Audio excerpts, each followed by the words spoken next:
દીકરો નથી.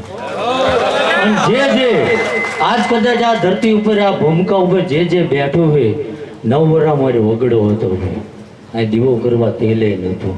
પણ જો કદાચ એના દીવા હમો મારી હો રહી છે ભાઈ, કાલ મારા પરિવારનું શું થાય કદી મેં વિચાર્યું નહીં હોય.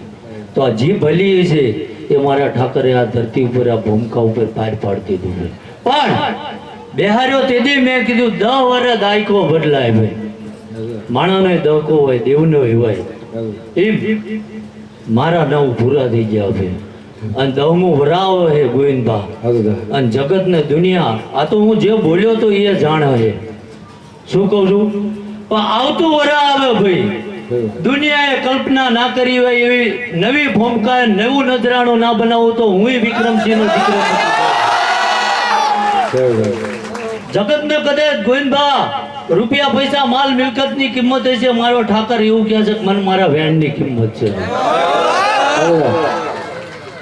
અને આજ ઘણા આપણે પ્રયત્ન કર્યા કે 2 વર્ષથી આપણે બેઠકે મૂકી દીધી, કદાચ માણા ઓછું થાય ભાઈ, સમજ્યા? મારો ઠાકર એવું કે જગત એવું ના કે ભાઈ દાણા જોવે એટલે ભીડ છે, પણ બમણું કર્યું કઈ ઓછું થવા દીધું નથી. અને કોઈ એવો તો એવું કે કદાચ આ ધજા જોઈને, કદાચ આ દીવો યાદ કરીને જો હાચી નાભીથી યાદ કર્યો અને 11મા દાડે જો ઘોડે પલાણ ના નાખ્યું હોય તો ગંગાબાનું ધાવણ લાગી જાય. જરૂરી નહીં ગોવિંદબા, બોલો એ મારો ઠાકર પાર પાડી ગયો.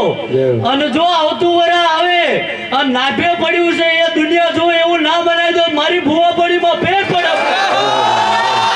પણ વધુ બોલવું નહીં, કાલનું માણા આવ્યું છે ભાઈ, હવનો મોંઘો ટાઈમ કાઢીને આવ્યું છે ભાઈ. અને જે કદાચ ઉશીનું પાસીનું કરીને આવતા હતા ને ભાઈ, એને ગાડી વગરના મેં નહીં.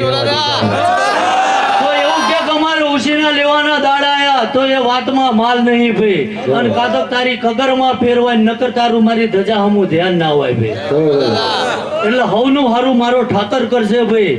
અને જગત તો કદાચ રૂપિયા પૈસા ભેગાય કરી લે ભાઈ, જીવું તે જેથી જવું તેથી મારી જોડી જોઈ લેવાનું. જો આના નામ સિવાય કઈ નીકળે તો એને સિક્કા મારેલા 9 વર્ષે ફેર પડી જાય. એટલે દુનિયા રાજી કરવી એવું મન નહીં આવડતું ભાઈ. જો જેનો ભાવ હોય છે સમય હારો નબળો આવો ભાઈ, પણ મારો ઠાકર એવું કહે છે કે ન્યાય નું ત્રાજુ આજ નહીં તો કાલે હું તોલો આવીશ ભાઈ. જા ભાઈ હોનું હારું થઈ છે ગોવિંદબા. વાંચેલું કોઈ દાડો બોલતો નથી ને બોલ્યા પછી મારો ઠાકર કે એ બનાયા વના રહેતો નહીં ભાઈ. એટલે આ જે કઈ આ જોવો છો તમે એ 9 વર્ષ અમારે ભાંખ્યું હતું ને એ મારા ઠાકરે પાર પાડી દીધું ભાઈ. પણ આ તો તમારે જે સાંભળ્યું હતું એ બનાવ્યું, પણ જગતે વિચાર્યું ના હોય, જગતે કદાચ કલ્પના ના કરી હોય. જ્યાં માણાનું મગજ ઉભું રહે, જો એવું કદાચ નજરાણું આ ધરતી ઉપર રચી ના જતો તો હું આ ભરગડે વળ્યો નતો. સારું થશે ભાઈ ગોવિંદબા, તારો ભાવ હતો પણ મેં 2 વર્ષથી નિયમ લઈ લીધું ધૂણવું નહીં ભાઈ. ધૂણેનો મને વિરોધ નથી, પણ કંઈક નવું કરવું છે. ધર્મ જાગ્યો છે અને જો ધર્મે કદાચ ગરીબીમાં બાવડું જાલ્યું છે ને, મારો ઠાકર એવું વચન આપે ગોવિંદબા, સમય ગમે એવો આવે પણ દેવના મહાદેવના દરવાજા લગી મારો ઠાકર એવું કે આ આંગળી મૂકું ને તો તારી મારી ઓળખાણ ન કરવી પડી જાય. પણ સમય ઓળખજો ભાઈ. મારું બોલેલું કદી જીવ નથી ને એ ના બન્યું હોય તો કદી આ ધરતી ઉપર હું પગ ના મૂકું. શું કહું? એટલે ખોટા કોક માણા હિસકારા મારે અને અહીં આવીને બેસી જાય એવા કઈ હું વાયદા કરી નથી દેતો. પણ કોને ચારે આપવું, કોને ના ભે શું પડ્યું છે કોની સાચી ખબર છે ગોવિંદબા. તમે કાલે મને એમ કીધું કે હું દાદા તમને બહુ માનું છું, તો એમ હું પલ્લી નથી જતો. સમજાય છે ને ભાઈ? પણ જે દાડા તારી મારી આંખની ઓળખાણ નથી ભાઈ. અને મારો ઠાકર એવું કીધું કે તને પાલો તો અહીં આવજે, હું તને બાંધતો નથી. તને પાલો આ જગ્યાના ભૂમકા હોય આવજે, પણ ગણીને 2 વર્ષ જવા જો દુનિયામાં આ ગોવિંદબા નામ અમર ના કરી દઉં તો હું આ પાલ પરગડે વળ્યો નતો તો હું ઘટ્યું ભાઈ.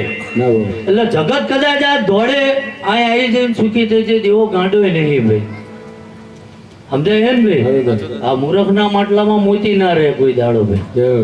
એટલે મારો ઠાકર એવું કહે છે કે કોણ પોતાનો સમય જેવો કાઢીને આવ્યું છે ગોવિંદબા ઉછીનું પાછીનું માણા કરીને આવ્યું છે હવે